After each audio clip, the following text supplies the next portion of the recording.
तो आइए चलते हैं पहले क्वेश्चन की तरफ। पहला क्वेश्चन है कि what is the work done on an objects, जिस्म पर जो वर्क किया गया है वो कितना होगा, दैट रिमेन्स एट रेस्ट, जबकि बॉडी किस में है, रेस्ट में ही, when a force is applied on it, लेकिन बॉडी पर फोर्स अप्लाई की जा रही है। यानी कि बॉडी पर फोर्स अप्लाई की जा रही है लेकिन बॉडी रेस्ट में ही है, तो उस पर किया गया वर्क क्या होगा। If some force is applied on the object, अगर किसी ऑब्जेक्ट पर कुछ फोर्स अप्लाई की जाती है, and the body remains at rest, और वो बॉडी रेस्ट में ही रहता है, then no work is done, then कोई काम नहीं होगा, कोई वर्क नहीं होगा, क्योंकि हमने पढ़ा है कि वर्क के लिए फोर्स का होना भी लाजमी है और डिस्टेंस का कवर होना भी लाजमी है। अगर फोर्स और डिस्टेंस में से कोई एक चीज़ भी नहीं हो रही तो वर्क नहीं हो रहा। तो यहाँ पर साफ पता चल रहा है कि बॉडी रेस्ट में है, इसका मतलब है कोई डिस्टेंस कवर नहीं हो रहा। तो डिस्टेंस कवर ना होने की वजह से वर्क ज़ीरो होगा, यानी कि कोई वर्क नहीं होगा। नेक्स्ट क्वेश्चन है जी, अ स्लो मूविंग कार में हैव मोर काइनेटिक एनर्जी, एक आहिस्ता से चलती हुई कार की काइनेटिक एनर्जी ज़्यादा हो सकती है किसके मुकाबले में, then a fast moving motorcycle, यानी कि एक तेज़ी से मोटरसाइकिल जा रहा है उसके मुकाबले में एक स्लो चलती हुई कार की काइनेटिक एनर्जी ज़्यादा हो सकती है। हाउ इज़ दिस पॉसिबल, ऐसा क्यों मुमकिन है। इट इज़ पॉसिबल, ये इसलिए मुमकिन है because car have more mass than the motorcycle, क्योंकि कार का जो मास होता है या कार का जो वेट होता है वो ज़्यादा होता है किसके मुकाबले में, मोटरसाइकिल के मुकाबले में। इसलिए काइनेटिक एनर्जी कार की ज़्यादा हो सकती है स्लो मूव करने के बावजूद, यानी कि उसकी वेलोसिटी चाहे थोड़ी है लेकिन मास ज़्यादा होने की वजह से उसकी काइनेटिक एनर्जी ज़्यादा होगी। और जो मोटरसाइकिल है उसका मास कम होने की वजह से, क्योंकि कार के मुकाबले में मोटरसाइकिल का मास जो है वो बहुत कम होता है, इसलिए फास्ट मूविंग होने के बावजूद भी उसकी जो काइनेटिक एनर्जी है वो कार की काइनेटिक एनर्जी से ज़्यादा नहीं हो सकती। इसलिए ये मुमकिन है कि कार की काइनेटिक एनर्जी ज़्यादा हो सकती है। नेक्स्ट क्वेश्चन है जी, a force F1 does 5 joule of work in 10 second, एक फोर्स है जी F1 जो कि 5 जॉल का वर्क करती है कितने टाइम में जी, 10 सेकंड में। एक और फोर्स है F2 वो करती है 3 जॉल का वर्क 5 सेकंड के अंदर। तो which force delivers greater power, किस फोर्स से ज़्यादा काम होगा, यानी कि पावर ज़्यादा जनरेट कौन सी फोर्स करेगी। तो पावर हम किससे कैलकुलेट करते हैं जी, पावर का फार्मूला है जी W/T, work divided by time. तो दोनों फोर्सेस से हम फाइंड करते हैं कि दोनों की पावर क्या थी। F1 के लिए डाटा हमारे पास है जी 5 जॉल वर्क और टाइम 10 सेकंड, पावर का formula W/T, work 5 जॉल 10 time 10 second और 5 डिवाइडेड बाय 10 0.5, और पावर का यूनिट वाट आएगा, यहाँ पे वाट आएगा।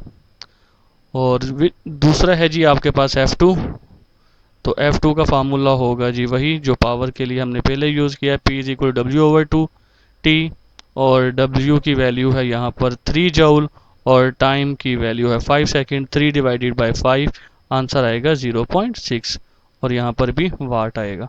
तो किसकी पावर ज़्यादा होगी, 0.6 की पावर ज़्यादा है, तो वो 0.6 पावर किससे जनरेट हो रही है, F2 फोर्स से, इसलिए हम कहेंगे F2 deliver greater power, F2 force की पावर ज़्यादा होगी।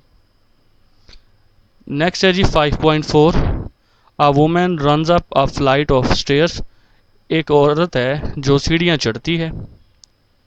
The gain in her gravitational potential energy is 4500 joule, जो उसके बॉडी में यानी कि जो ग्रेविटेशनल पोटेंशियल एनर्जी उसको गेन होगी क्योंकि वो हाइट के ऊपर जा रही है, वो कितनी है जी 4500 जॉल है, 4500 जॉल है। If she runs up the same stairs with twice the speed, अगर वो वही सीढ़ियाँ 2 गुना स्पीड से चढ़ती है, what will be her gain in potential energy, अब उसकी पोटेंशियल एनर्जी में कितना इजाफा होगा या अब उसकी पोटेंशियल एनर्जी कितनी होगी। पहले ये समझ लें कि potential energy does not depend on speed, potential energy speed पर डिपेंड ही नहीं करती, क्योंकि पोटेंशियल एनर्जी का फार्मूला है mgh। तो पोटेंशियल एनर्जी डिपेंड करती है मास पर, ग्रेविटेशनल एक्सेलरेशन g पर और h पर। तो पोटेंशियल एनर्जी का ताल्लुक स्पीड के साथ तो है ही नहीं। So regardless of how fast she runs, तो इसकी बजाय कि वो कितनी तेज़ी से भागती है, the change in potential energy will be same, potential energy उसकी वही रहेगी। As long as she climbs the same height, जैसे ही जब जब वो वही सीढ़ियों वही हाइट वाली चढ़ती है। यानी कि इस बात से पोटेंशियल एनर्जी का ताल्लुक है ही नहीं कि कोई कितनी तेज़ी से ऊपर जा रहा है, बल्कि क्योंकि पोटेंशियल एनर्जी का ताल्लुक है mgh से। तो mgh में कहीं पर भी स्पीड का जिक्र नहीं है, तो स्लो चढ़ने से तेज़ चढ़ने से पोटेंशियल एनर्जी में फ़र्क आ ही नहीं सकता। इसलिए हम कहेंगे the gain in potential energy will still be 4500 joule. अब जो उसने भाग कर सीढ़ियाँ चढ़ी हैं, दुगनी स्पीड से सीढ़ियाँ चढ़ी है, तो पोटेंशियल एनर्जी में जो इजाफा हुआ है वो 4500 जूल ही रहेगा। Even she runs up the stairs eight twice the speed, अगरचे उसने जो सीढ़ियाँ चढ़ी हैं वो 2 गुना स्पीड से चढ़ी है, लेकिन फिर भी इसकी स्पीड डबल हो गई है, लेकिन फिर भी इसकी पोटेंशियल एनर्जी सेम ही रहेगी। नेक्स्ट क्वेश्चन है जी 5.5, define work and it's SI unit. ये हम चैप्टर के अंदर पढ़ चुके हैं कि वर्क क्या होता है। तो work is define as the product of magnitude of force and distance cover in the direction of force. कि वर्क दरअसल प्रोडक्ट है, मल्टीप्लिकेशन है किस किस की, फोर्स की एंड डिस्टेंस की, F मल्टीप्लाई बाय एस की। इसका ऐसा यूनिट क्या है जी, ऐसा यूनिट इसका जौल होता है, और जौल की भी डिफाइन करेंगे। 1 जौल वर्क इज डन, 1 जौल तब वर्क होता है when a force of 1 Newton, जब कितनी फोर्स 1 न्यूटन एक्ट करे बॉडी के ऊपर, और उसके नतीजे में बॉडी डिस्टेंस कवर करे कितना 1 मीटर। यानी एक बॉडी पर या एक बॉडी का वर्क 1 जूल तब होता है जब उस पर 1 न्यूटन फोर्स एक्ट करे और बॉडी डिस्टेंस कवर करे in the direction of force, कितना डिस्टेंस कवर करे 1 मीटर। तो 1 joule is equal to 1 newton multiply by 1 metre. ये सारी चैप्टर के अंदर हम लॉन्ग में पढ़ चुके हैं। नेक्स्ट है जी what is the potential energy of the body of mass m। Potential energy क्या होगी एक बॉडी की जिसका मास m है, when it is raised through a height h, जब उसको एक h बुलंदी तक उठाया जाता है। तो कितनी होगी जी पोटेंशियल एनर्जी, उसकी पोटेंशियल एनर्जी होगी mgh। The potential energy of a body of mass m raised through a height h is given by. जो पोटेंशियल एनर्जी होगी किसी भी बॉडी की जिसका मास m है, उसको जब उठाया गया h हाइट तक, तो कितनी पोटेंशियल एनर्जी होगी mgh। नेक्स्ट है जी 5.7, find an expression for the kinetic energy of a moving body. कि हरकत करते हुए बॉडी की जो काइनेटिक एनर्जी है उसका फार्मूला निकालें, उसकी जो कैलकुलेशन है उसको एक्सप्रेस करें। तो ये क्योंकि लंबी कैलकुलेशन थी इसलिए यहाँ पर शॉर्ट क्वेश्चन में ऐड नहीं की, तो ये आपकी बुक में पूरी काइनेटिक एनर्जी की डेरिवेशन पड़ी हुई है, तो ये आप वहाँ से देख सकते हैं। नेक्स्ट है जी 5.8, define efficiency of a working system. एक वर्किंग सिस्टम की एफिशिएंसी बयान करें। Why a system can not have 100% efficiency, और एक सिस्टम की 100% एफिशिएंसी क्यों नहीं हो सकती। पहले हम डिफाइन करते हैं जी, रेशो में एफिशिएंसी में रेशो ली जाती है, किस किस की रेशो ली जाती है, आउटपुट एनर्जी की और इनपुट एनर्जी की। यानी कि आपने रेशो अगर फाइंड करनी है किसी भी सिस्टम की, तो आपने उसकी जो यूजफुल आउटपुट एनर्जी है उसको डिवाइड करना है किस पर, टोटल गिवन इनपुट एनर्जी पर, और यही उस वर्किंग सिस्टम की एफिशिएंसी आ जाएगी। इनपुट क्या होती है और आउटपुट क्या होती है, ये चैप्टर के अंदर हम पढ़ चुके हैं। इनपुट जो मशीन को एनर्जी दी जाती है, और आउटपुट जो मशीन से रिक्वायर फॉर्म ऑफ एनर्जी होती है। नेक्स्ट है जी कि why a system can not have 100% efficiency, कि एक सिस्टम की एफिशिएंसी 100% क्यों नहीं हो सकती।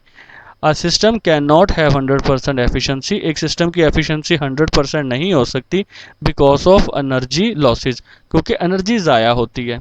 प्राइमरली बुनियादी तौर पर किस वजह से एनर्जी ज़ाया होती है, ड्यू टू फ्रिक्शन, फ्रिक्शन की वजह से, क्योंकि फ्रिक्शन हमेशा मशीन में रहेगी उसके पुर्जों के दरमियान। तो वो आप चाहे उसको जितना मर्जी ऑयली कर लें, जितना मर्जी लुब्रिकेशन दे दें, फ्रिक्शन को आप ज़ीरो नहीं कर सकते।